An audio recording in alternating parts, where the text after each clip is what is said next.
Specific manifestations that we can easily recognize are that liars avoid eye contact. They tend not to look directly into the eyes of the other person. They may look elsewhere or blink more than usual. This often represents discomfort and a desire to avoid detection. Or they change their posture while speaking. They may have gestures like closing their body, for example, crossing their arms or bowing their heads, as a way to protect themselves from interrogation. These postures suggest that they feel threatened or unsafe. Their movements lack naturalness and logic. These actions stem from anxiety and they are trying to hide the truth within their words. I had a friend. Whenever she lied, I would look into her eyes to judge the authenticity of the story she wanted to convey. Occasionally there were stories she would not dare to look straight at me, even she laughed quite a lot when talking. That's when I knew she was lying. Many people consider body language as unimportant or think they are overthinking, but they are wrong. The body does not lie like words.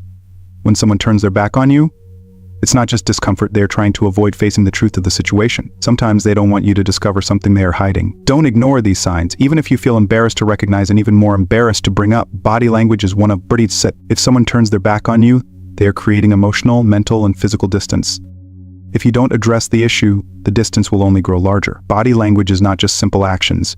It reflects a person's inner mood and emotions. A liar is not only trying to hide the truth, but also enduring a great psychological pressure. They know that what they are saying is not right, and this can lead to feelings of guilt, worry, or fear. This tension is often expressed through body language. Observing body language can help you detect hidden signs of dishonesty. However, it should be noted that not all of these actions mean that someone is lying. They may just be feeling uncomfortable in a specific situation. Therefore, combining the observation of body language with other signs will help you make a more accurate assessment of the honesty of the other person. 2. Defensive reaction. The defensive reaction is a clear sign that someone may be lying. When questioned about a sensitive or suspicious topic, the dishonest often tend to become defensive rather than confronting the question directly. They may react excessively, feeling attacked, and this is often reflected in their body language, voice, and the way they respond. We can easily recognize these signs. The person you are facing will show an exaggerated reaction. When you ask a simple question or request specific information, if they react irritably or angrily, this may indicate that they are trying to hide something. For example, if you ask someone about an event they attended and they respond, "Why are you asking me? I already told you," there is a high chance that they do not want to share the truth. They may also skillfully deflect responsibility. I do not assert that all liars have this ability, but it is a common trait among those who often lie.